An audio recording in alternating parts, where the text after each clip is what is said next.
A beloved former school teacher and wife of a small-town mayor. Charlotte was very compassionate about students and very well liked. She was a wonderful mother. Found murdered in her home. It inflamed the community because of how popular she was. Detectives find evidence of a violent struggle. She had been savagely attacked. You could see that her wrist was broke. Who would kill this loving wife and mother? There was nobody that you could think of that would want her dead. It's going to be one of those cases of a whodunit. Suspicions run rampant in this small town. People are trying to help the police crack this case, but it's just all of these rumors and innuendo. Somebody was at a party bragging about killing Charlotte. He was spending money like it was going out of style. A lady reported that her boyfriend tried to strangle her. We're thinking that's a very good suspect. Police close in, but a public accusation upends the case. He gave a statement on live radio accusing him of the murder. They said they finally realized who killed her. He was in shock. I never would have expected them to be a suspect that will haunt me for the rest of my life. Lynette, Alabama, a small family-oriented town in the heart of the Deep South. Lynette was a mill town. It sits right on the banks of the Chattahoochee River, one of Alabama's major waterways. I always felt safe when I was there. Some people would leave their homes unlocked, but we just never had any crime there. Lynette is a very tight-knit area. Everybody knows everybody here. August 4th, 1998 was a lazy summer day in Lynette until the peace was shattered by a 911 call. It was around 5:30 when we got the call of an unresponsive woman. Police are surprised to learn the call has come from the home of the town's mayor. Everyone was shocked that it was their house, and I was there within 2 or 3 minutes. The 911 caller, Heather Waits, leads police inside to her unresponsive mother. Heather was very hysterical, and the first thing she could say was, "Help my mom." The first thing I did was go and check for a pulse, and she was cool to the touch. And you could tell that she's been expired for a little while. Police are stunned to find Charlotte Waits, the wife of the town's mayor, dead in her home. At first, it appears that Charlotte has suffered a tragic accident. We noticed she did have a little foam coming out the corner of her mouth, so we thought that, maybe had a seizure or a reaction to a medicine. As detectives look closer, they begin to suspect foul play. There was red flags that this was more than just an accident. Her right arm in the wrist area appeared to be broken. She had what appeared to be scratch marks on the bottom of her chin, and she had some red markings around her neck. We made a decision right then that we're going to proceed with a homicide investigation. Detectives find signs of a violent struggle. There was a picture that had been knocked off the wall. We could see the nail that was holding that picture up was bent down towards the stairway. So my theory is that it was a fight coming down the stairs. It just looked suspicious. The fact that her purse was dumped over, but her purse was still there. You couldn't tell if it was a stage scene or if somebody had come in and she had interrupted a burglary. Was Charlotte the victim of a robbery gone wrong, or did her killer want it to appear that way? We didn't see any signs of forced entry. One of the investigators went to the utility room and found 2 bloody towels. So we want to find out who might have bled on those towels. As forensics collect evidence, Charlotte's husband, Barry, arrives on the scene. Barry worked at the National Guard Armory. At the time, Barry was the acting mayor. The look on his face, he was in shock. He was very, very upset. He started hyperventilating, grabbing his chest. He began to go into what we thought was a heart attack. As Barry is rushed to the hospital, news of Charlotte's murder spreads. I remember the state of shock that I felt when I got down there to the emergency room. The girls were there, and of course they were upset. Their mother was dead, and their daddy was under a doctor's care for heart issues. Investigators turned to Charlotte's daughters for information about their mother. Charlotte was a very kind, gentle person, always smiling, and cared about others. Charlotte studied education at Auburn University and got married to Barry Waits right after graduating in 1971. She was a second-grade teacher. She was very compassionate about her students and just very well liked. Later, Charlotte became a devoted school administrator. She was genuine through and through. She just made such a nice reputation for herself in the school system and in the community as well. Barry was head of the National Guard Armory, and he would often let us use the armory for the science fair, social studies fair. And Charlotte, she was always there helping me with everything.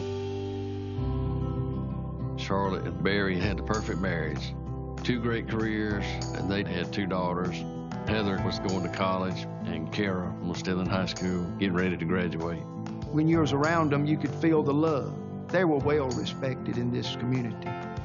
Charlotte was a wonderful mother. I could tell what a deep love she had for her family. Who would take the life of this kind and caring woman, and why? Detectives question Heather about how she came to find her mother's body. Heather came home for the weekend. As a college kid, it's time to get your clothes washed and get some good home cooking. Heather said she came into the house, and then when she called out for her mom, and that's when she noticed her mom at the bottom of the stairs. And when she run up to her, she realized that she wasn't breathing. And when she felt cold, she began to panic. And then that's when she called the ambulance. And then she called her dad. Police are eager to question the mayor, but doctors say they want to keep him overnight for observation.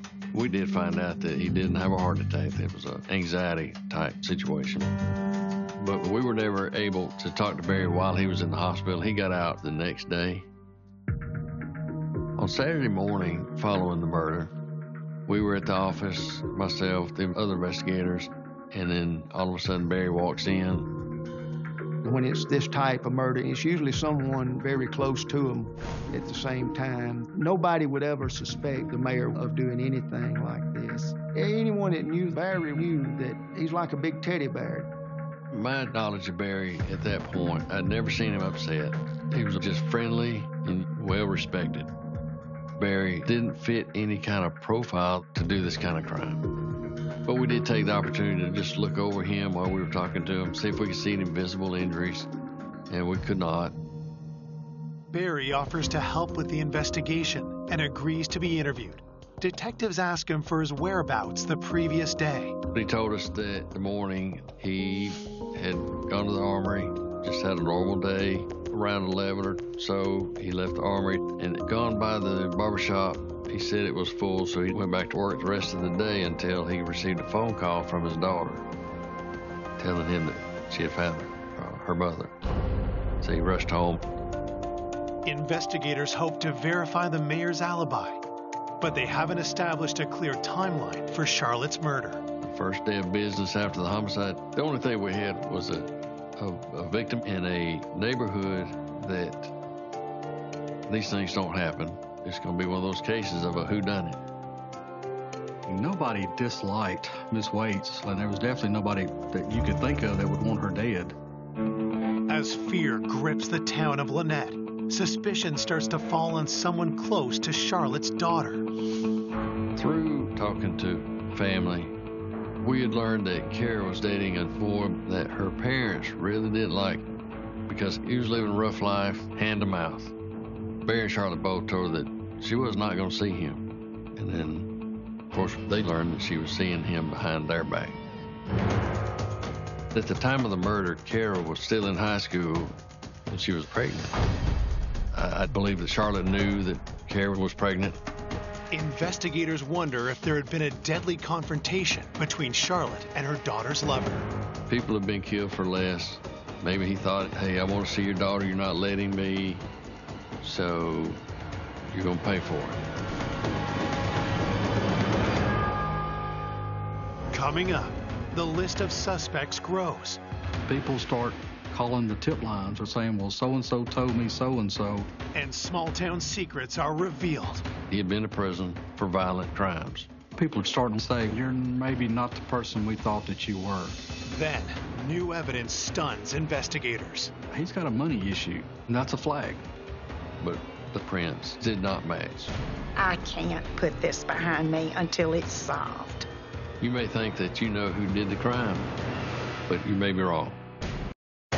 Just 24 hours into the investigation of Charlotte Waite's murder, police have their first suspect. Her 17-year-old daughter's boyfriend. We had learned that at the time of the murder, Kara was pregnant. Her boyfriend just wasn't the person that they wanted their daughter to be dating. So maybe there had been some type of conflict. Police bring him into the station for questioning. He told us that he knew that Barry and Charlotte didn't like him, but he said that the day of the murder, he was working with a grass cutting crew somewhere. We were able to go to the person that he was working for that day, and they verified his whereabouts through the entire day of the murder. With Kara's boyfriend looking unlikely as the killer, detectives take a closer look at Kara. The day of the murder of Kara, we determined that she was at work babysitting. Then we started looking at Heather. We were able to show that she was at Auburn University. She had actually left 20, 30 minutes prior to finding her mother. We eliminated her.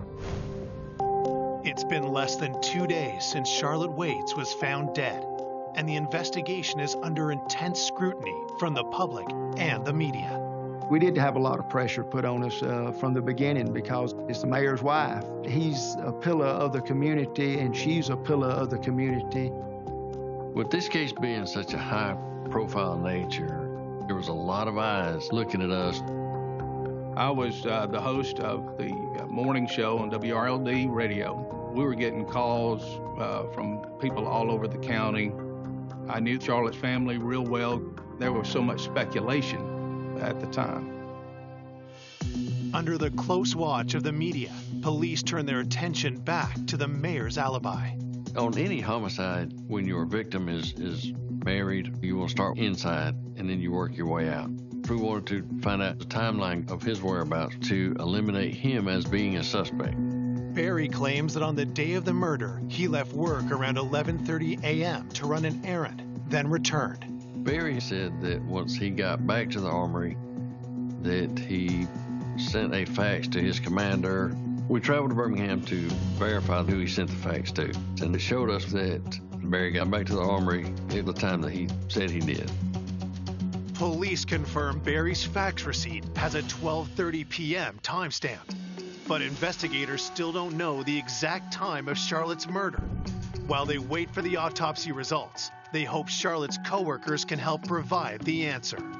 The people that Charlotte worked with told us that Charlotte had gotten to work that morning, and that afternoon they were having a baby shower for one of her coworkers. They told us that she left around 11 or so. And she comes home to get fixed up to go out to the little baby shower. They told us that they were getting ready to order out lunch and try to get in touch with her to find out what she wanted. Couldn't get an answer. No one saw Charlotte again until Heather discovered her body nearly 6 hours later. Our office was horrified. We just couldn't wrap our minds around the fact that our little ray of sunshine was dead. Sergeant Richard Carter was asking us a lot of questions, like, did Charlotte and Barry get along? Charlotte and Barry were always teasing with each other, and he was always being silly and funny, and she would roll her eyes at him, and they didn't appear to have any problems. We said what a wonderful husband he had been, and what a good daddy. Investigators hope to get more information about Barry and Charlotte's relationship from their daughters. We want to find out more about the dynamics of the family. But when the daughters realized that we were looking at their father as the suspect, they became upset with us. So They broke contact, and we've lost contact with them. When we were speaking to her friends and her family, nobody could provide anyone who could have a reason to kill Charlotte. Hitting dead ends, investigators dig deeper and begin to look beyond Charlotte's immediate family. They request an interview with her brother, Gene. Gene said he loved his sister tremendously, and her entire family. He talked about him and Barry being like brothers. Then, Gene reveals a key piece of information. Charlotte had an uncle that had passed away. Written into the inheritance, Charlotte got 50%. And we're talking several hundred acres here, which is worth a good bit of money. At this time, they're starting to build auto manufacturing areas here, and you can get lots of money for selling land or land rights. Gene tells police that the inheritance caused problems in the extended family. There was this cousin who felt like he deserved part of that estate. So he was contesting the will. I've actually had to try murder cases where people have shot each other over property lines, and that's nothing compared to thousands and thousands of dollars worth of property. And so you've got heightened tension. Gene also tells investigators that Charlotte was due to meet her attorney about the inheritance on the day she was killed. We don't believe in coincidence that on the day she was supposed to have a meeting with an attorney is the day that she was murdered. And at that point, Charlotte's cousin became suspect number one. Detectives investigating the murder of Charlotte Waits have discovered she was about to inherit a large tract of land from her uncle, leaving another family member angry. Charlotte's cousin, Wayne Rice, felt that he was entitled to part of it, and we're talking a substantial good bit of property. She did not like conflict. And the day of the murder, she was supposed to have a meeting with an attorney. Of course, she never made the meeting. Detectives want to know if Wayne went to Charlotte's home to confront her before the meeting. Maybe he thought if she was eliminated, he would have more opportunity for him to get more money out of it. When we contacted Wayne, he agreed to meet with us, but not without his attorney present.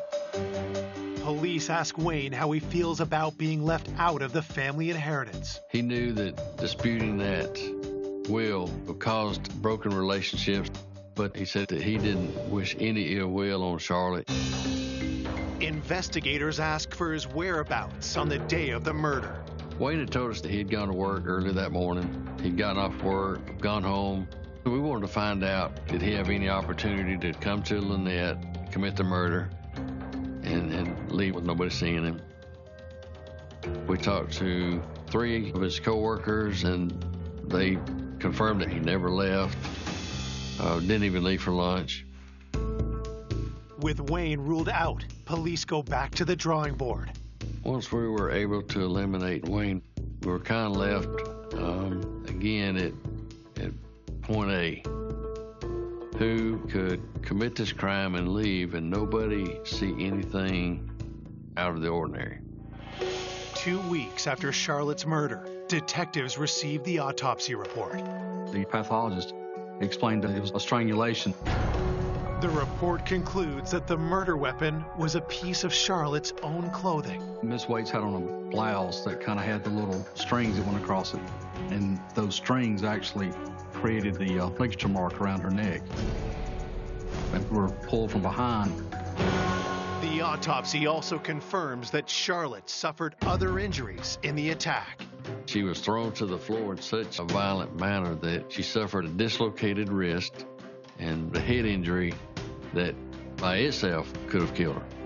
And the report suggests that Charlotte was struck in the face. The doctor felt like she was punched, which could have subdued her. The blood on the towels found at the scene is identified as Charlotte's. The bloody towels were kind of stuck down in the bottom and covered up, like somebody was trying to hide them. I would have to describe the last few minutes of Charlotte's life as complete terror. She had been savagely attacked. Police receive the crime scene fingerprint analysis and discover a print that doesn't belong. And we get the fingerprint report back, and then there's some unidentified fingerprints. We can't put a suspect with those fingerprints. Police run the prints through the Alabama State database, but it doesn't produce a match. This is so frustrating because you owe it to the victim's family to go make that arrest and always hoping that we're going to get that silver bullet that's going to put it all together, and you never get it. Then, just a few days later, a local report of a violent assault draws detectives' attention. Our patrol guys got a call one night to a residence in regards to a lady that called and reported that her boyfriend, Rodney Borum, tried to strangle her.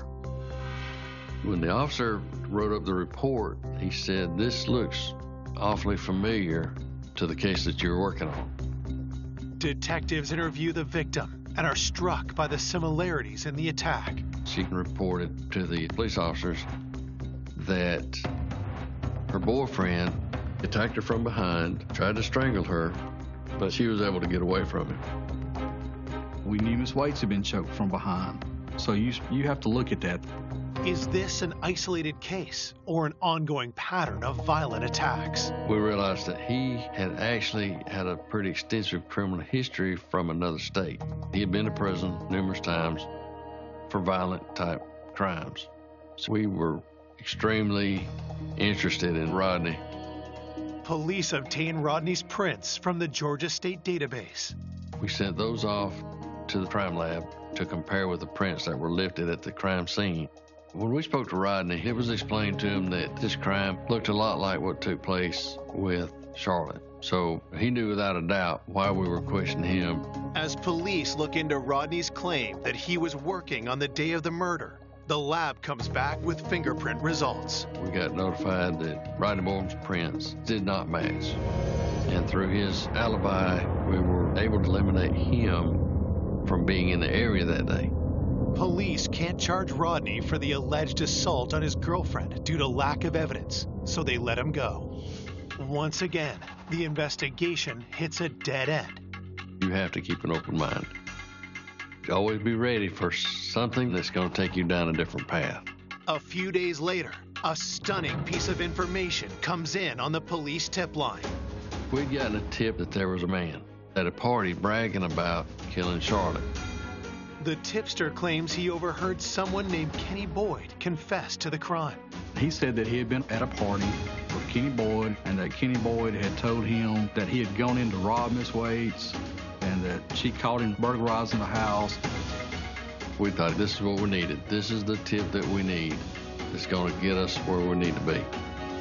When police go to locate Kenny, they don't have to look very far. When we went and found him, he was inside our county jail. It's been almost 2 months since the murder of Charlotte Waits, and a witness claims he recently overheard Kenny Boyd confess to the crime. We were told that Kenny Boyd was at a party bragging about killing Charlotte. The witness also tells police that Kenny had an accomplice. Kenny told them that they were breaking in Charlotte's house. Then Charlotte came home. They jumped her, killed her. Didn't mean to kill her, but did. The two suspects are well known to police. They were always in trouble, in and out of jail. Detectives head to Lynette County Jail, where Kenny has been in custody for several days on an unrelated charge. We got inside the jail, sat down in a cell, began interviewing Kenny Boyd. He said he didn't know her, and he said he did not commit the murder. He said, I don't even know where they live, but we want to find out what it was he did that day. Kenny begins to tell us that they are out going to a local store stealing cigarettes, and then they're going into a different part of town selling them for crack. Detectives are skeptical of the account and want to hear what Kenny's partner in crime has to say. We find out that the other suspect's in prison in Georgia. So we traveled into Georgia, and he tells us basically the same story. He says, yeah, we were stealing cigarettes. With identical stories from two suspects, investigators look to confirm their alibi. To verify his alibi, the only thing we can do is go to the store that he said that they were stealing cigarettes from. Police searched the store's security footage for proof the men were there. At the time of the murder, it was documented on video that they are inside that store that he said they were in. It was very frustrating. You may think that you know who did the crime, but you may be wrong. Later on, we found out the guy that had called the tip line on Kenny Boyd just basically didn't like Mr. Boyd. Police are increasingly concerned that the tip line may be doing more harm than good. That's the thing about a small town, and everybody knows everybody, and people start calling the tip line saying, well, so-and-so told me so-and-so. Through this entire case, we would continually get tips. At times we felt like they were good tips, credible. Other times we knew that they were just trying to meddle in the case. The hardest thing was all the different rabbit trails that we kept having to go down because every single tip that we got, we had to chase it. That's slowing the investigation down to a crawl, because at a trial, you've got to prove beyond a reasonable doubt that somebody committed this crime. And to do that, you've got to disprove all of these bad tips and the rumors and innuendo.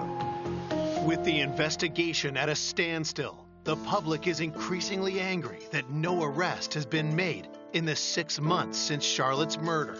The people in this community were frightened. Any murder in a small town, people here know everybody, so you got a lot of pressure when you got a case like this. The fact that Charlotte was so well known inflamed the community. I think there was a lot of angst because of how popular she was and how gentle she was. My heart still ached. It was awful. I would go to her grave and wonder if your murderer comes here and looks. And at this grave, she was my dear friend. And I can't put this behind me until it's solved.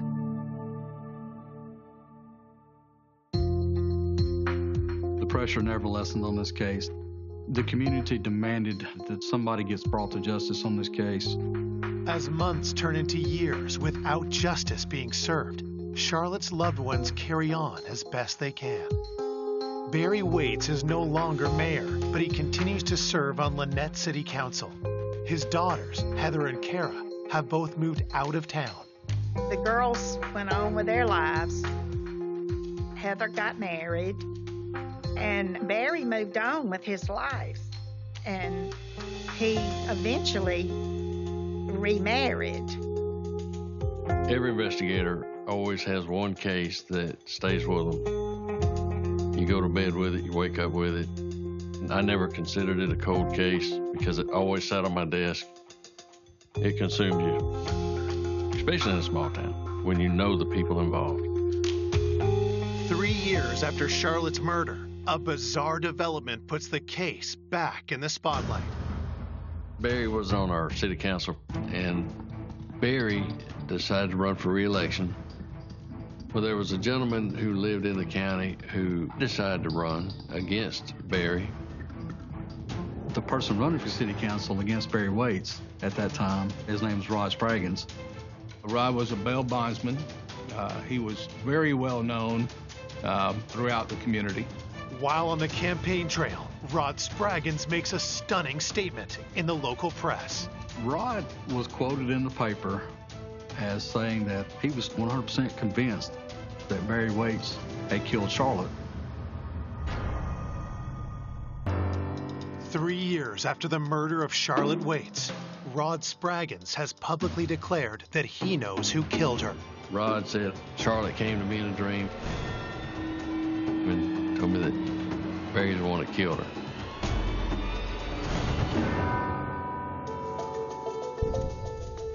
Rod Spraggins gave a statement on live radio accusing Barry of the murder. And we got a lot of calls on that, you know. You got people openly saying it on the radio. Why can't y'all make an arrest? Rod's comments raise eyebrows, but police are suspicious of his motives. I think it might not have been taken as seriously knowing it was Rod. Rod Spraggins he's a con man. One of those that just stirred up stuff. and I don't know what his intent was, but in our eyes as investigators, Rod had no evidence. But then, Rod's rash allegation sparks an unexpected development in the case. As talk about Barry Waite spreads, new rumors emerge about a hidden and disturbing side of the former mayor. I kept hearing these rumors. Barry was the caretaker of his mother's savings account. And it was my understanding that out of $100,000, there was $100 and some change left in the account. We found out that his mother was actually losing her house. And people started to look at him going, man, you're maybe not the person we thought that you were. Police decide to take a closer look at Barry's finances. As we're pulling banking records, I discover where Barry had taken $12,000 out of his mother's account, put it into his personal account, and spent the money. And this had been prior to the murder. So I think he's stealing from his mother. Where did the money go? You know, if you'll steal from your mother, you'll steal from anybody. Further analysis of Barry's bank records lead police to suspect that Barry is hiding an illicit source of income. We need to find out where he's stealing money from. So, start another side investigation into his financial dealings at work.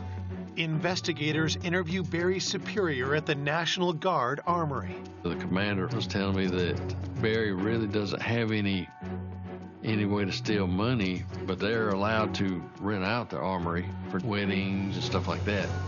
The commander said, but he hasn't rented this thing out in quite a while. Investigators find that Barry had been renting out the armory without notifying his superiors. Barry was using his position to rent the armory out, and then he was holding the money on his own, and that actually amounted up to a pretty substantial amount. Barry had worked for the National Guard Armory for at least 20 years. When they realized that he was stealing money from them, they were in shock. They couldn't believe it. Barry agrees to talk to police about the alleged embezzlement. We went to interview him in regards to the theft. He confessed right away about the theft, gave us a full statement. We indicted him, and he ended up working out a plea bargain agreement, and he was sentenced to 6 months in jail. With Barry temporarily behind bars, investigators shift their focus to one crucial question. Could his greed and financial desperation have had something to do with Charlotte's murder? Just because you're a thief doesn't make you a murderer, but because you need money real bad, that is motive for you to kill somebody. Barry's got a money issue, and that's a flag. Police discover a pattern of behavior that began years prior, during his marriage to Charlotte. At the time of the murder, they were behind on several payments, car payments, telephone. They were behind in their utility bills. Although we don't know where the money's going, couldn't determine if Barry had a girlfriend or anything, couldn't find any gambling problems, no drug issues. Police finally uncover the nature of Barry's voracious spending. We learned that Barry had a problem playing the stock market, and he had lost a bunch of money. He would do it without Charlotte knowing it, because it was totally against her wishes. Investigators develop a theory of the murder that revolves around Charlotte's disputed inheritance. Charlotte's cousin, Wayne Rice, he was contesting the will, so we thought she wanted it settled. And Barry did not want to settle. He was trying to talk her into holding out. Don't give Wayne Rice any money. And she was supposed to have a meeting with an attorney on the day that she was murdered. Did an argument erupt over the inheritance, leading Barry to murder his wife? I never would have expected Barry to be the suspect in Charlotte's death. Now, later, doubts began to cloud my mind. Money had to be a factor in this murder case. I never felt like he went home to kill her that day. I think it was a fight, and I felt that if I could ever get him to talk to me again, I could get a confession from him. Police ask Barry for another interview. He agrees. I told him Our goal was to continue to work on his wife's murder case, but we needed to talk to him some more. He asked me, can I call my wife? And the state investigator told him the only person you can call is your attorney. Well, that pissed him off. So he said, fine, let me talk to my attorney.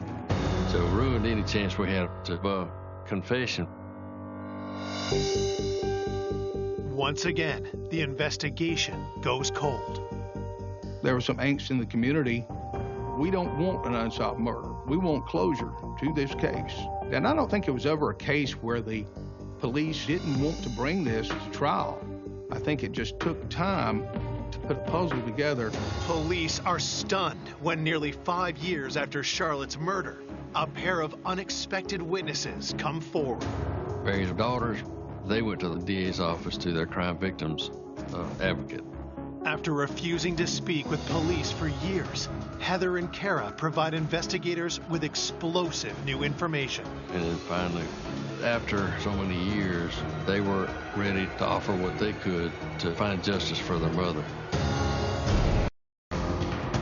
The daughters of murder victim Charlotte Waits are finally ready to talk to police after years of silence. That was a big turning point for us because prior to the time, the girls wouldn't talk to us because the investigation was pointing to their father. As time went on, Heather and Kara began to have doubts about Barry's innocence.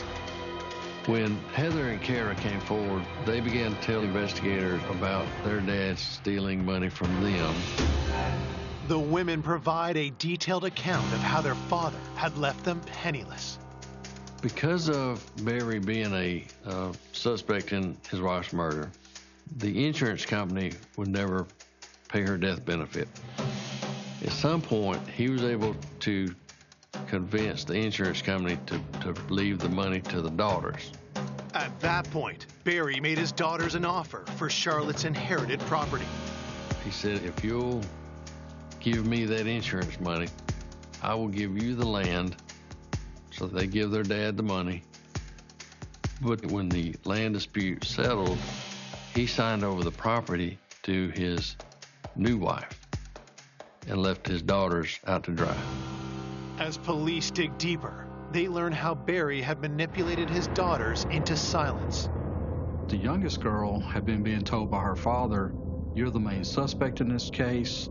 You can't talk to the police because everybody in this town believes that you killed your mother. Detectives also find out that Barry tried to throw police off his trail by providing false tips. He's been submitting Kara's name, submitting the boyfriend's name, throwing red herrings at us. You're making us chase down rabbit holes. Now they've learned what kind of person their dad is, and they said they finally realized that their dad killed their mother. With the women offering to testify against their father, the district attorney reviews the evidence and decides to prosecute the case. The day that we were able to have that warrant served, it was a good day. Barry is charged with the first-degree murder of his wife of over 2 decades, Charlotte Waits. But the case is not a slam dunk.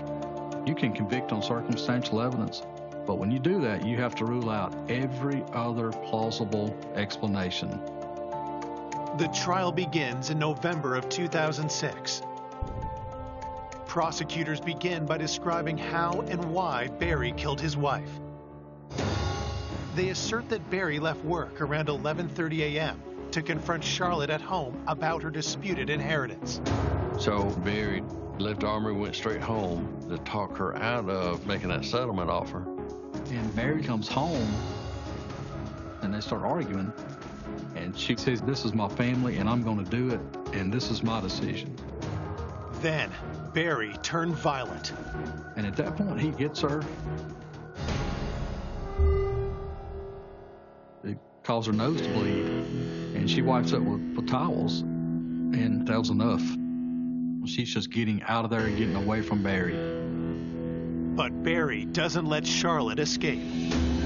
He reaches and grabs her shirt and pulls her shirt back and starts choking her. And he pulls it so tight that he absolutely strangles the life out of Miss Waits.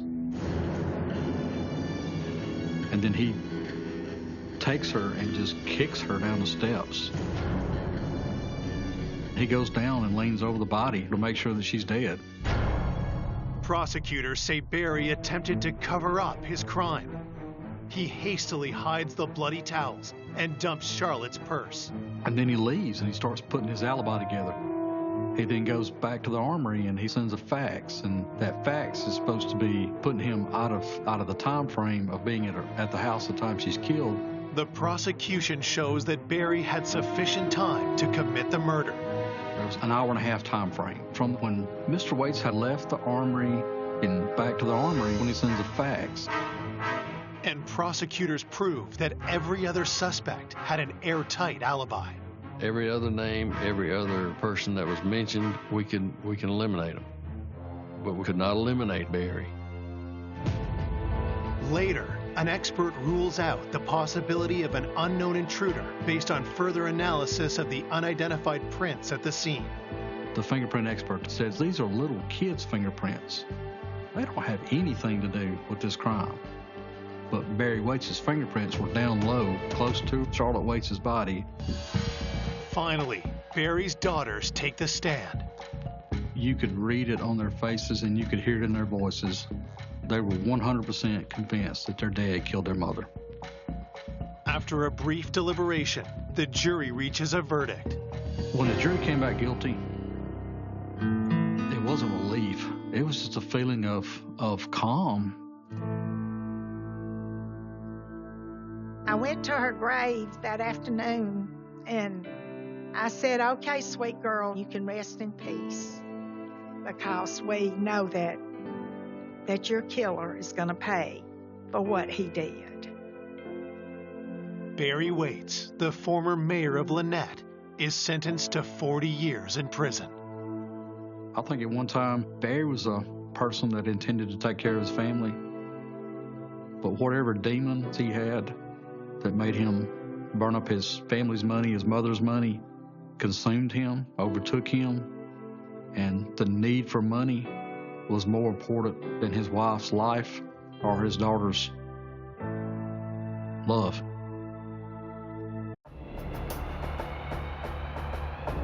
New York City's Mafia, an organization of brutal gangs.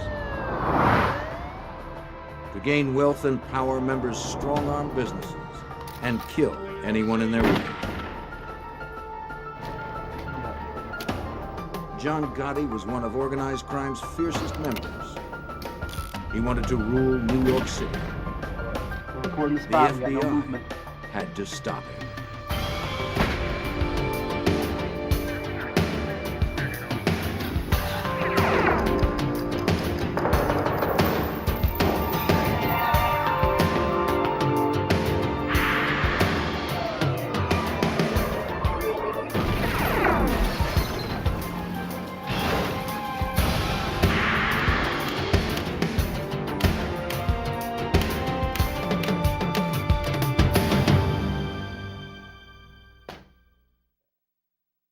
John Gotti was ambitious, powerful, and ruthless.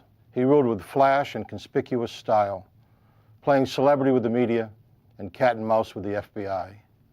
They called John Gotti the Teflon Don. Serious charges just wouldn't stick.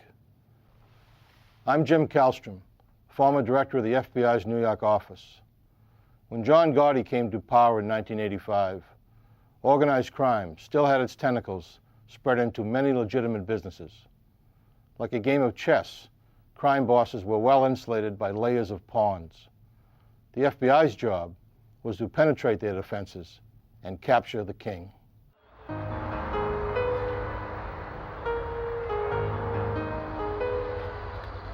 New York is the home of organized crime in America. Through intimidation, terror, and murder, the 5 families that make up New York's mafia have corrupted labor unions, run extortion rackets, and infiltrated almost every major industry in the city. Disputes among the crime families often erupt over who controls which union or what industry. These disputes are inevitably and violently resolved. By the 1970s, the Gambino family had emerged as the most violent and the most powerful crime family in the nation. As that decade came to an end, the FBI decided it was time to stop the mafia's reign of terror. The Bureau's New York office set up 5 squads assigned to investigate and bring down each criminal family. Special Agent Bruce Mao was assigned to supervise the squad responsible for bringing down the Gambino family. The Bureau realized that we really weren't addressing organized crime here in New York, and so they formed squads to target each particular crime family and try to address the organized crime problem here in New York. So in 1980 we formed the squad, and our target was to put the Gambino family in jail. The main targets of Mao's investigation were the leaders of the Gambino family. The boss, Paul Castellano, and his underboss, Neil Della Croce. Castellano assumed leadership of the family in 1976, when Carlos Gambino, the namesake of the family, died of natural causes. The FBI were also targeting the most powerful captains in the family, like John Gotti. The captains controlled crews of soldiers who carried out the day-to-day criminal activity for the family. Castellano's crews would commit the actual crimes, but Castellano himself did not. Catching him seemed impossible. As the FBI soon learned, the entire hierarchy of the Gambino family was well insulated. The family army consisted of over 50 captains who controlled over 300 soldiers. It was a large and impenetrable secret society, accessible to outsiders only through the lenses of surveillance cameras. But federal racketeering legislation was passed that made ordering criminal acts as much of a crime as committing the crime itself. In order to successfully prosecute the hierarchy of the Gambino family, the FBI had to secretly get them on tape discussing their criminal enterprise. Mao and his team would have to patiently and methodically work their way into the intricate structure of the Gambino family. It would take years to accomplish that goal.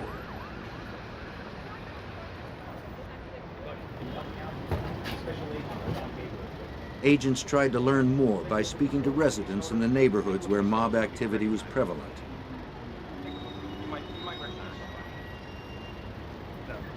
You sure now? Yeah. Well, take a look. You might recognize one of these guys. Take a look.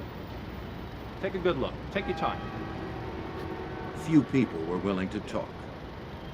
Only those on the inside could tell agents who were the real power brokers in the family.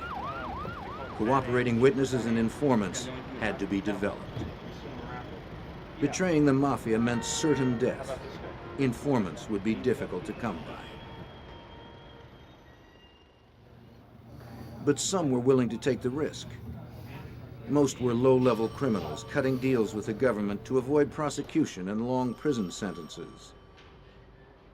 Whatever their motivation, they gave agents something they did not have before: a back door into the Gambino family's criminal operations. Castellano ran the family like a major corporation. Nicknamed within the mafia as the Pope, he used unions to strengthen his grip on various industries in New York.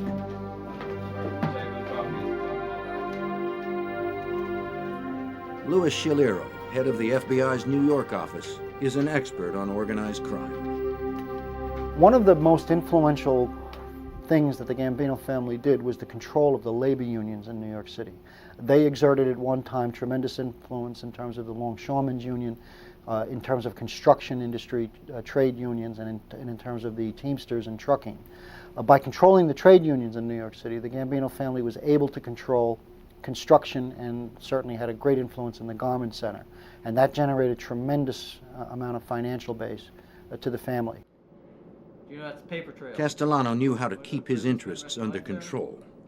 Castellano also realized how important it was to rule by fear and terror, so he had several enforcement arms of the family.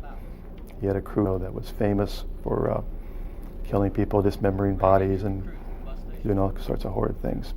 So even though Castellano was known as a businessman's Don, he was a tough guy. He had a hair trigger and temper, and he'd kill you at the drop of a hat. Getting to Castellano directly would be very difficult. His home in Staten Island was a fortress, under constant supervision by armed guards. He had also installed a sophisticated alarm system. Didn't you tell me that? Agents had no solid evidence to suggest that Castellano conducted criminal business in his home. Without such proof, a court would never authorize an FBI bug or a phone wiretap inside the home. Agents hit the streets. They hoped to find one weak link to exploit, one person in the family who made himself vulnerable to electronic surveillance. They learned through informants about a Gambino family crew headed by John Gotti that operated in Queens, headquartered in a private social club called the Bergen Hunt and Fish Club. A few of the FBI's well-placed informants were close to one of Gotti's lieutenants, a man named Angelo Ruggiero.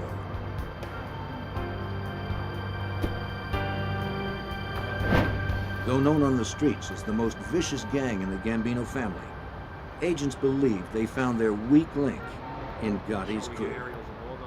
And the reason we did was he had a lieutenant named Angelo Ruggiero who ran the day-to-day operations for Gotti and his crew.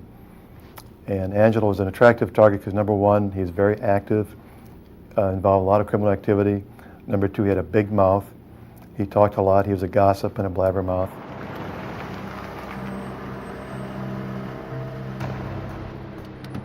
Mal quickly established surveillance teams to identify, record, and log every person who entered the Bergen Club.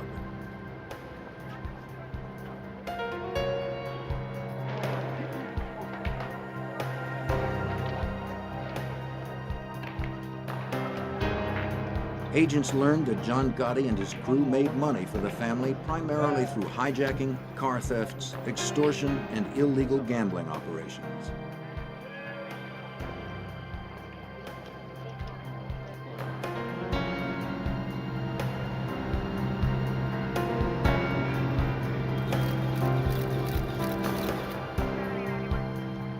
Informants told agents that Ruggiero sometimes discussed family business on his daughter's phone. He believed the line listed in her name to be free of FBI bugs.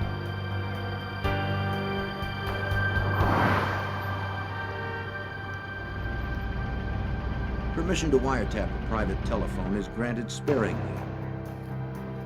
Agents must convince a federal judge that the target is engaged in criminal activities and that the wiretap is likely to produce more evidence. If conversations are not of a criminal nature, the wiretap must be turned off. The informant's statements were enough to convince a federal judge in late 1981 that Ruggiero's daughter's phone should be tapped. Mao's squad had found a way to infiltrate the Gambino family.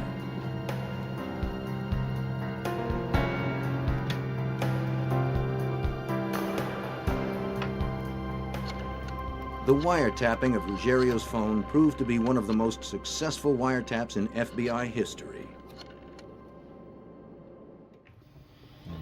The conversations overheard by the FBI were damning.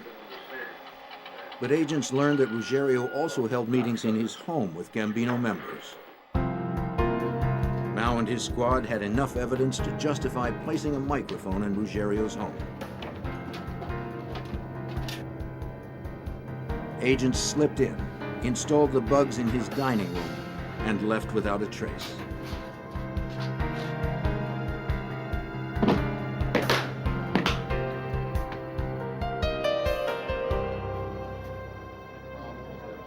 The success of the Mafia has always been its ability to stay one step ahead of law enforcement. What Mao and his squad did not know was that a high-ranking police officer was on the Gambino payroll. Though the mole didn't know specific details, he leaked information to family members about ongoing investigations and electronic surveillance operations.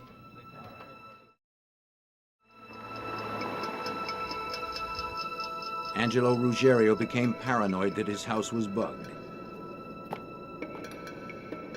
He searched the house himself, but found nothing. Unconvinced, he called in a professional to conduct a thorough search or sweep for bugs.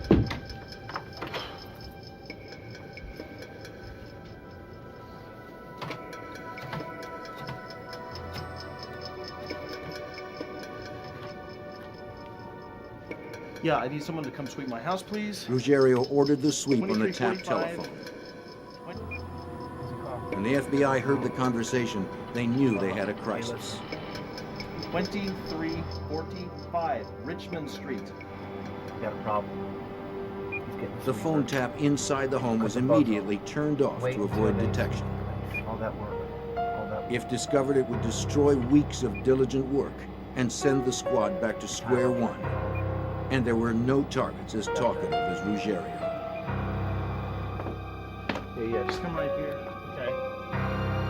The sweeper arrived with the most sophisticated electronic detection equipment available. Yeah, sounds good.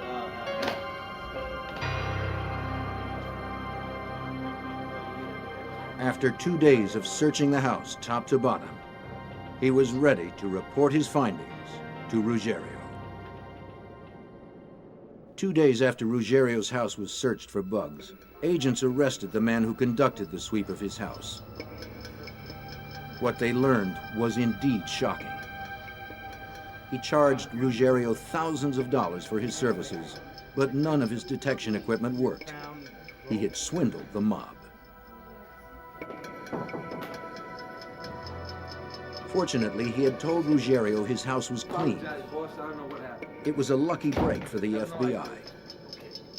Not only had their bugs not been discovered, but now Ruggiero felt confident to speak freely in his house. And he did so with abandon, right into the FBI microphones. Slowly, the FBI was getting closer to the Gambino family hierarchy. To agents, the conversations were a gold mine.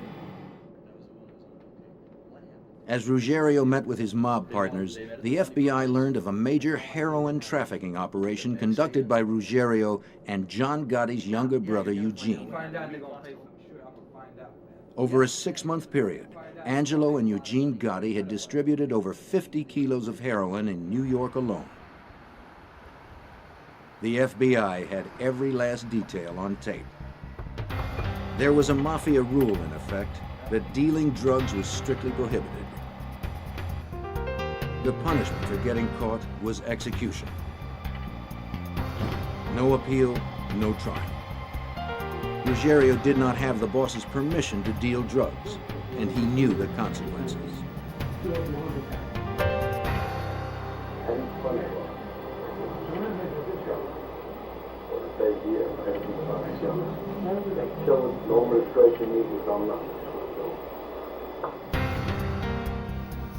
The government felt it had a strong case against Ruggiero and Eugene Gotti. In September of 1983, they were charged with running a major heroin distribution network and obstruction of justice. Though all of those indicted were part of John Gotti's crew, his name was not mentioned in the tape conversations. But with the indictment, Castellano would soon find out that Gotti's men were dealing drugs. Learning of the heroin operation, however, was not the only valuable piece of information learned by agents. Just prior to his heroin indictment, Ruggiero would meet with other soldiers and discuss how he and John Gotti would go to Paul Castellano's house every Sunday for a family meeting. And then Angelo gave him a blow-by-blow what happened in Paul's house. The Pope did this, the Pope did that, he's mad at this guy. Everything's going in the family, we found out through Angelo's big mouth. And then next day, other soldiers would come over. Of course, Angelo had to reconstruct what happened again. So we found everything was happening in the Gambino family, thanks to Angelo Ruggiero, John Gotti, and Paul Castellano. Based on the Ruggiero wire, agents now had probable cause to bug the house of Gambino boss Paul Castellano.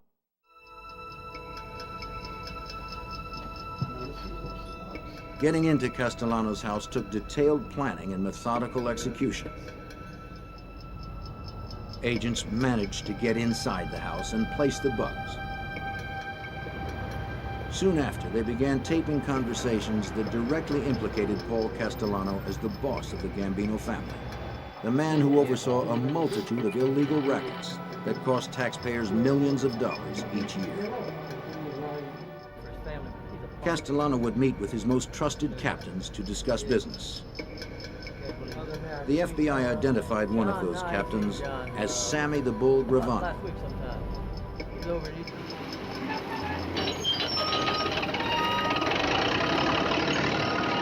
As his nickname implied, the Bull was both strong and aggressive. He was a boxer and a bodybuilder. He was also the family's top enforcer. Gravano generated his money for the family in the construction industry. He was adept at a number of criminal activities, but his most notorious skill was murder.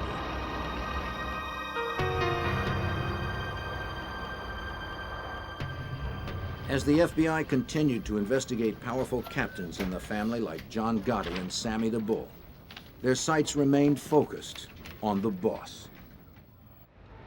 In 1985, 2 years after Ruggiero was indicted, Paul Castellano was arrested and charged along with other New York family bosses with dozens of federal racketeering and conspiracy violations.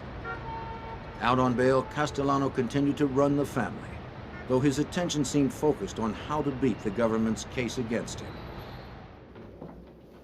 John Gotti was also facing his own legal troubles.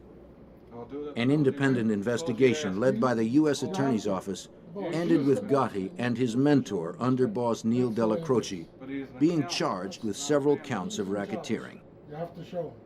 Della Croce and Gotti were released on bail, allowing them to continue their criminal operations.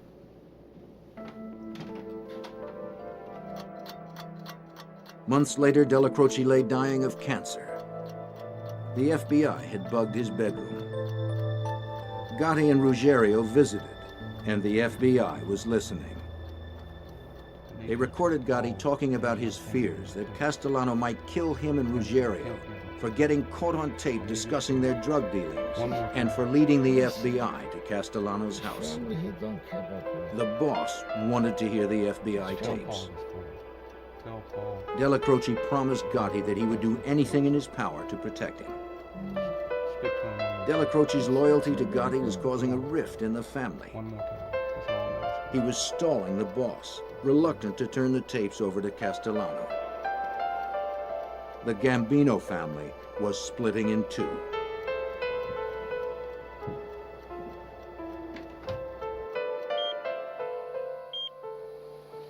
Then, in early December of 1985, Neil Della Croce, the Gambino family's second in command, died of cancer in his home. On December 16th, 2 weeks after Della Croce's death, Castellano and his new underboss, Tommy Bellano, pulled up to a fashionable steakhouse in Midtown Manhattan to meet some associates for dinner. As they started to exit the car, several men approached them and began firing.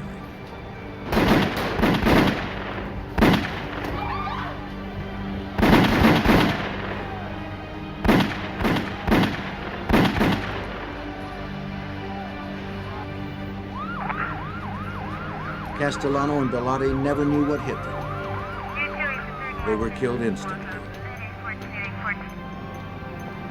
When the boss of a family is assassinated, the FBI believes that the person responsible is usually the one who steps up and assumes leadership of the family. It was mafia tradition to pay tribute to a new boss, to show him respect.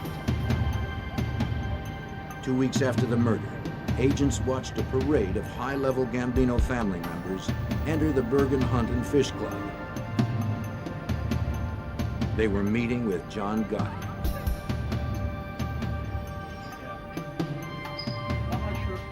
Agent Mao and his squad would have to restructure their attack on the Gambino hierarchy. John Gotti was the new boss of the family. Agents pieced together his criminal history and traced his rise to power. John Gotti became a Gambino family associate around 1970. He impressed the boss in 1973 by killing a man who had kidnapped and murdered a relative of Carlos Gambino. Gotti served 2 years for the hit before he was paroled. Upon his release, he quickly gained respect within the family. He began to make a great deal of money for the family through loan sharking and gambling operations.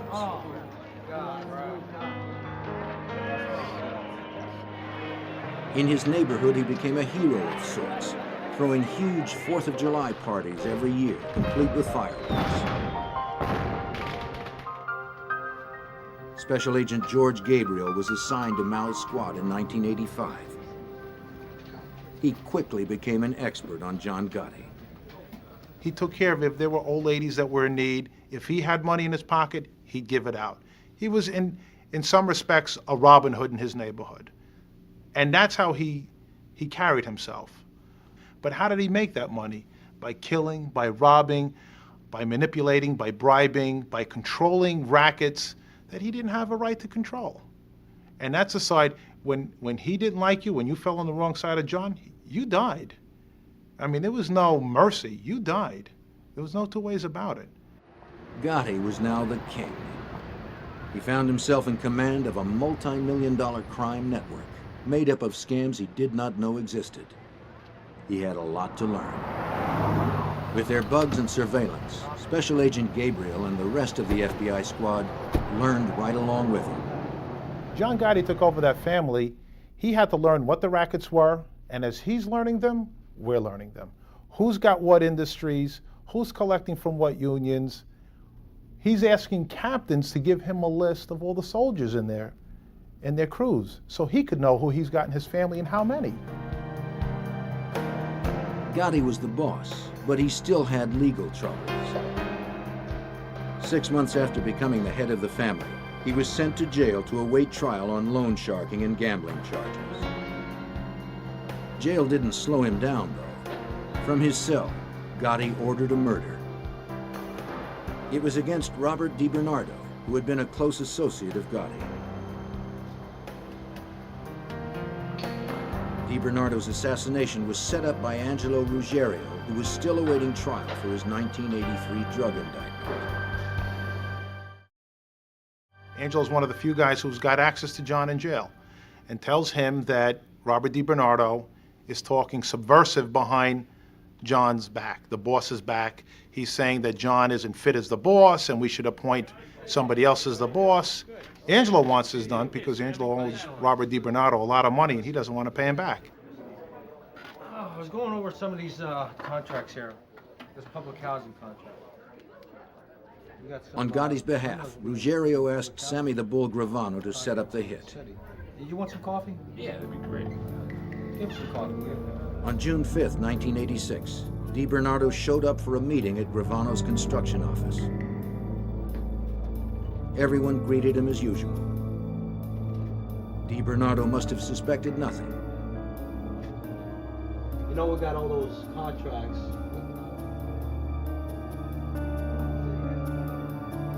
He was shot in the head from behind. His body was never found. The FBI learned of his death through informants. Agents believed Gotti's crew was responsible for the murder, but they needed proof. In August of '96, 2 months after the DiBernardo hit, Gotti went to trial for the gambling and loan sharking charges filed 2 years before. But Gotti had not been the primary target of that indictment. The case was originally designed to bring down underboss Neil Della Croce. The case against Gotti was never that strong, but an ambitious U.S. attorney saw an opportunity to get a mob boss.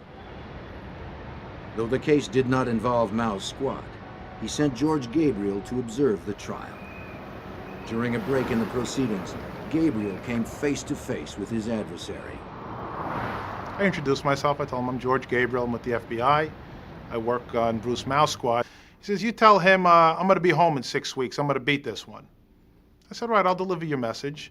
I said, and if you do, I'll be there to congratulate you because it'll be a good job on your part. He says, good, I hope to see you. On March 13th, 1987, Gotti was acquitted on all counts.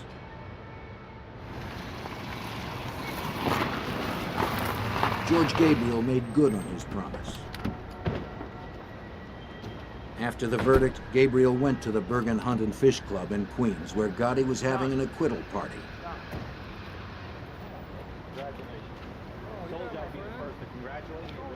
He congratulated Gotti. To the press, the public, and to prosecutors, John Gotti seemed untouchable.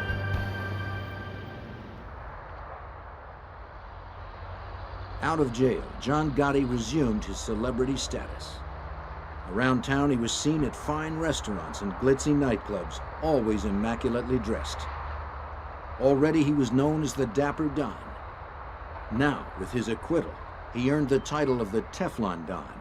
Charges slid right off him. To the media, he was glorified as the underdog who took on and beat the government. But now, it was Mao's turn to make a case against Gotti. I get upset when they glorify a guy like that. To me, he's just a common thug, a criminal. He's a terrorist. He doesn't believe in our government. He doesn't believe in voting, doesn't believe in church, he doesn't believe in family. He's a mass murderer. How can you glorify this guy here and make him a role model for your kids? It's very upsetting to me.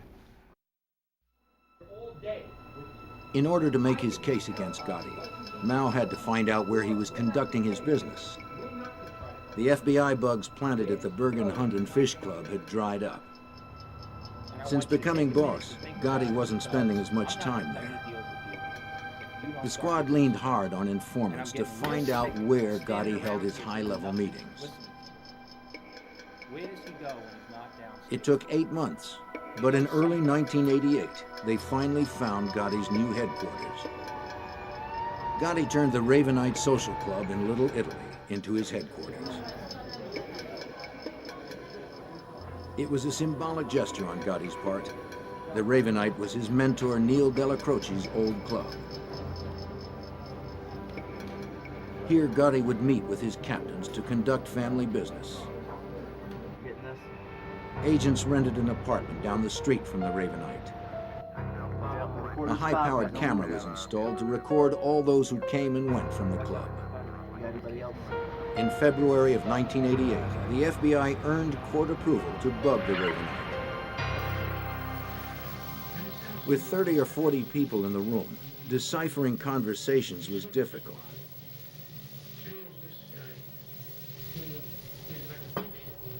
Cassette tape recordings of white noise were always being played in the club. Hearing conversations through that was impossible. But the FBI had to have John Gotti's orders on tape in order to charge him with running the Gambino family.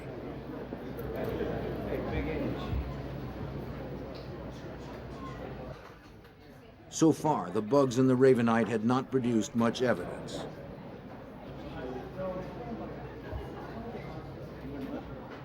Gotti always suspected he was being listened to by the FBI, and he found clever ways to avoid being overheard. John Gotti was notorious for going on what we described as a walk talk, where he and the person he had to discuss something secretive. Not all mob business is open to everybody in the mob. There were times where a captain would have to speak with his boss. John Gotti would take that person and they'd go outside. Going outside, they're evading the possibility of a bug. No matter what agents did, it seemed the mob was anticipating their every move, at times even taunting them. When I would sit in the van outside the Ravenite, they would bang on every van on the street and whisper, "We know you're in there." You get made all the time, and you try your darndest not to, but it happens. And you just have to stay with it.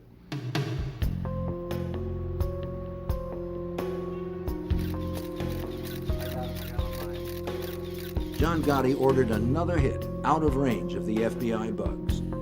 This time, it was Louis Melito, a Gambino soldier whose loyalty to Gotti was suspect. Gotti felt Melito was a threat to the family administration, since Melito had been a close business associate of Paul Castellano and Tommy Bilotti. Sammy the Bull agreed to oversee the hit. He too had little use for Melito. Sammy felt he was trying to move in on the construction industry. Melito was shot dead under Gravano's supervision, his body removed and never found. The FBI learned of the hit through informant rumors. But again, there was not enough hard evidence on Gotti to arrest him.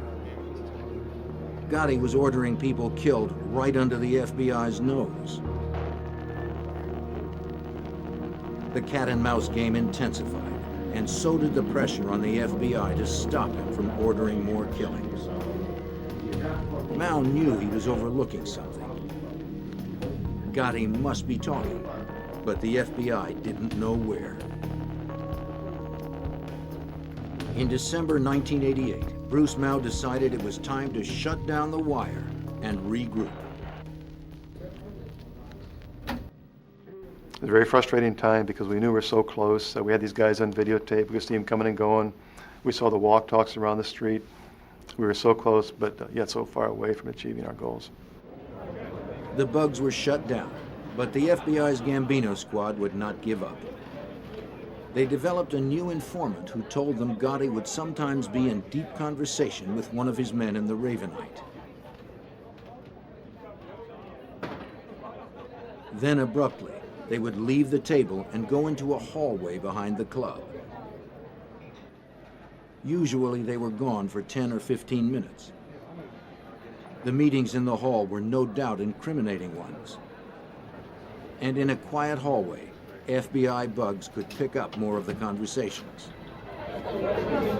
The squad quickly took advantage of the opportunity.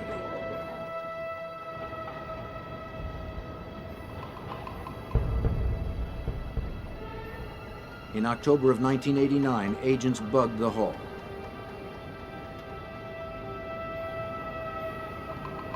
They recorded Gotti meeting with several Gambino family members there.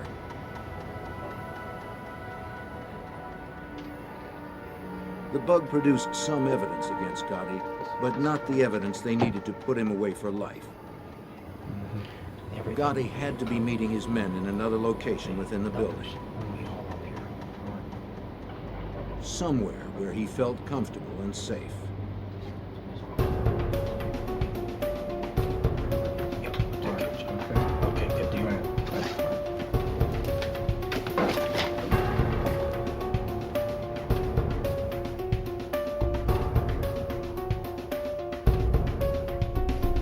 In the fall of 1989, agents learned from informants about another location within the building that Gotti frequented. Nettie Sorelli was a widow. Her husband, Michael, had been caretaker of the Ravenite Club. When he died, she remained in the apartment they shared, just 2 floors above the club. It was believed that Gotti used Mrs. Sorelli's apartment to talk about sensitive family business. Getting into Mrs. Sorelli's apartment undetected was going to be a problem. She rarely left. As the FBI Special Operations Squad tried to figure a way in, agents learned that Mrs. Sorelli would be leaving town for the Thanksgiving holiday.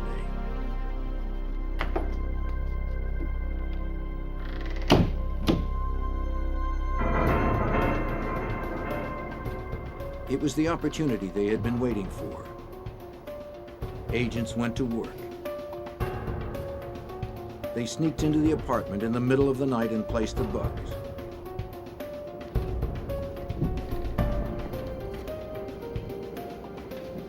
On November 30th, 1989, the first conversation taped in Mrs. Sorelli's apartment came over the wires. Crisp and clear, all participants talked freely. They spoke directly, using no code words or sign language like they often did when a bug was suspected. For weeks, agents listened in on the apartment conversations.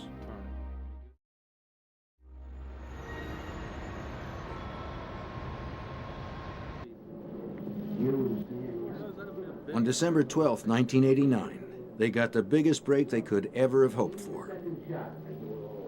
That day, Gotti and his underboss, Frank Locascio, met at the apartment. In a rambling conversation, Gotti left a trail of evidence that would later haunt him. He explained labor union rackets and other crimes. And he talked about ordering the murders of several people. The agents monitoring Gotti that night could barely believe their ears. More shocking to agents was what they heard Gotti say about Sammy Gravano. For over an hour, Gotti went on a verbal rampage about Sammy. He said Gravano was getting greedy, taking too big of a cut from the construction racket profits. He was becoming too active in the family, not respecting Gotti's authority. Gotti suggested that 2 murders that he himself had ordered were because Sammy was trying to protect his own interests. According to Gotti, Sammy had suckered him into murdering DiBernardo and Melito. It was a very important conversation because during this long diatribe, John confessed to 2 murders. He confessed to ordering the hit on Robert DiBernardo. He confessed to ordering the hit on Louis Melito. Both he claimed that Gravano's urging to have murdered. He also talked about a 3rd guy named Louis DeBono who was going to murder another partner of Sammy's. John detailed also his control of different labor unions. He also detailed how much money he's making from different illegal activities. It was our smoking gun. It was the best tape of the entire electronic surveillance. After recording a few more conversations, the wire in the apartment was turned off in May of 1990. For Mao's Gambino squad, all the years of patience had finally paid off. They had the best evidence they could imagine, and it was John Gotti himself. Over the next few months, agents put together their case against Gotti. The case against the Gambino family hierarchy, which began a decade earlier, was ready to come to a close. On December 12, 1990, exactly a year after Gotti's fateful conversation, Special Agent George Gabriel and 2 others went to the Ravenite Social Club. Their purpose was to arrest John Gotti, Sammy Gravano, and Frank Locascio. Backup officers were close behind, or so Gabriel thought. When I went into the club to arrest them, they had just ordered coffee.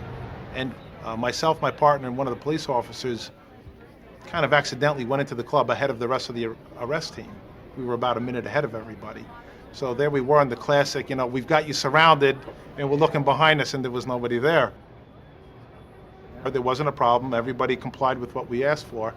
And either John or Sammy asked if they can have their cup of coffee, and I said, yeah, go ahead. We got plenty of time before we leave. On his way to be booked, Gotti asked Agent Gabriel what he was charged with. Gabriel ran down the list and told Gotti of the taped conversations, especially in the hallway in the apartment. At that, Gotti fell quiet. At a bail hearing a few days later, the 3 defendants heard excerpts from the FBI's tapes. They played a segment from the December 12th conversation. Sammy Gravano heard Gotti bashing his character. For the first time in life, John Gotti was embarrassed. He was turning shades of blue and pink and trying to duck under the table. Sammy was turning red. You could tell he was hotter than a firecracker. And they kept looking at each other like, what's going on here?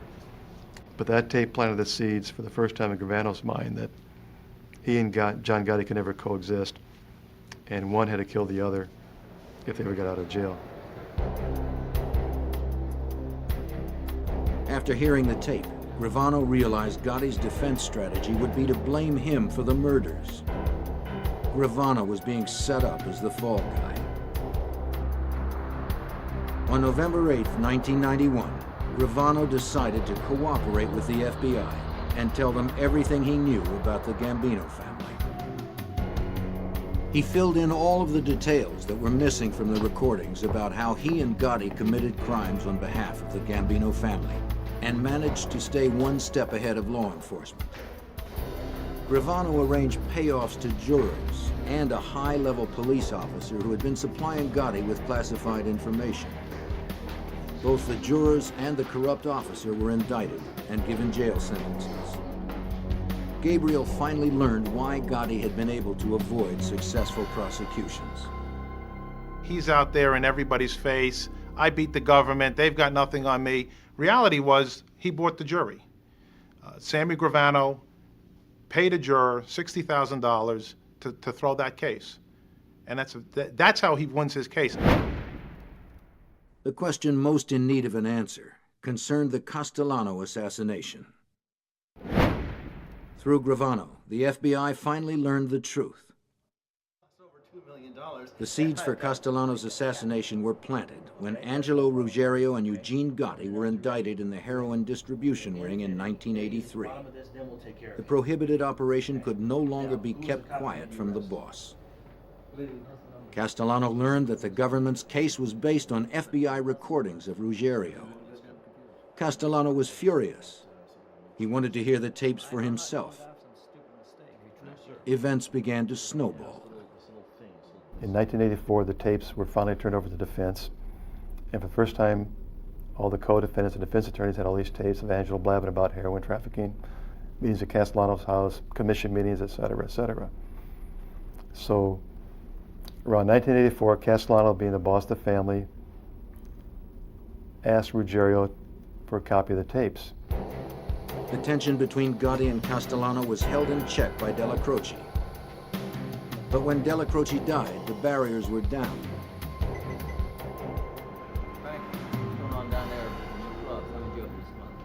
A few days after Della Croce's death, Castellano summoned his captains for a meeting.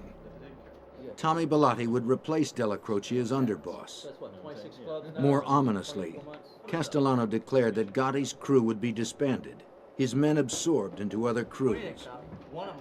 Castellano had finally listened to the Ruggiero tapes. They had given the government such a good case that after the trial, there probably wouldn't be much of a Gotti crew anyway. Gotti was furious, and he knew he was a target.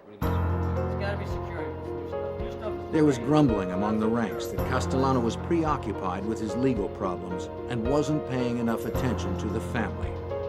Some members thought he was pocketing too much money for himself, not spreading it around among the soldiers and captains. Gotti began to formulate his takeover. He had Angelo Ruggiero approach 3 of the 4 other mafia families. He wanted to know if they would look the other way if something were to happen to Castellano. The families said they would not interfere. Gotti carefully picked a few soldiers to help plan the hit. In particular, there was one Gambino member whose support would be crucial if the hit was going to succeed.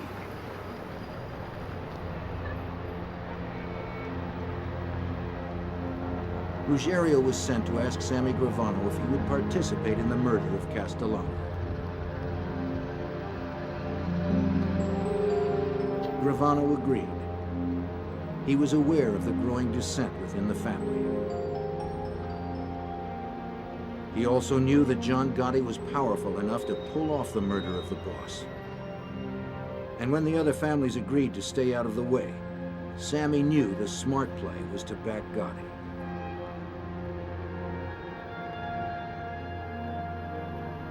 Gotti put together a team of 5 Gambino family members to plan Castellano's assassination. They called themselves the Fist of 5. Hitting the boss of the Mafia's largest family was a formidable task. The Fist would have to find Castellano away from his loyalists.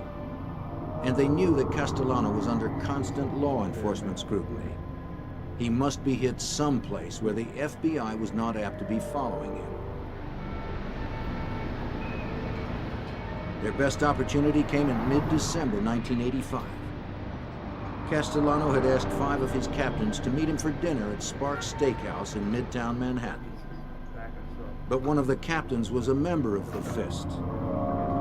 The night before the planned hit, the Fist convened at a construction office used by Gravano.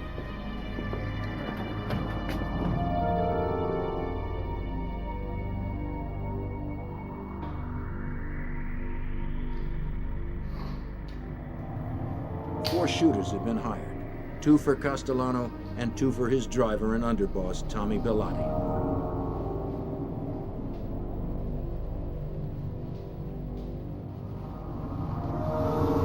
The murders had been meticulously planned. On December 16th, the team gathered in a park about a mile from Sparks. The 4 shooters dressed alike, in black Russian hats and light-colored trench coats. If seen by witnesses, they were more likely to be remembered for what they wore rather than their faces. The primary shooters were to pair off just outside Sparks. Angelo Ruggiero was one of 4 backups who would block all avenues of escape. Gotti and Gravano would observe from down the street in their parked car, ready to shoot if necessary. If something went wrong, if they missed on the street, they were to move into Sparks, firing until Castellano and Bellotti were killed. No matter who got in the way, Castellano and Bellotti had to die. It was dusk when Gotti and Gravano headed toward Sparks Steakhouse.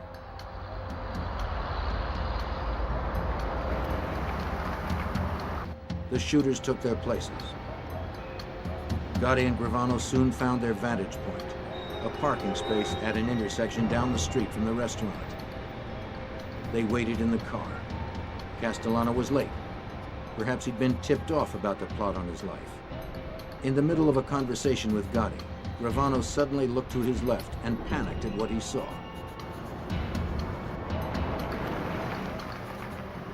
It was a black Lincoln with Bellotti at the wheel and Castellano beside him. For one moment, Gravano and Gotti thought they would be seen.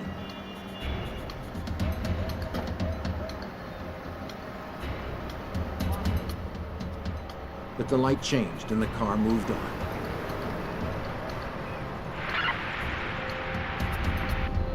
Gravano radioed ahead. It was time.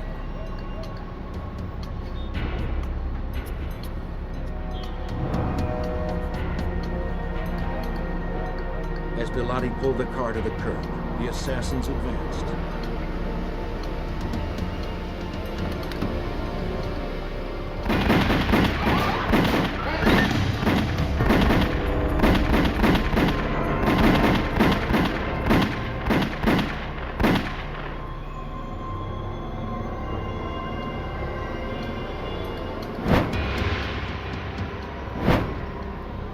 Paul Castellano and Tommy Bellotti lay outside the car, each shot by 6 bullets. According to Gravano, Gotti eased the car into the street and past the bodies sprawled on the pavement. He had to be sure Castellano was dead. Gravano's detailed account finally put an end to the speculating.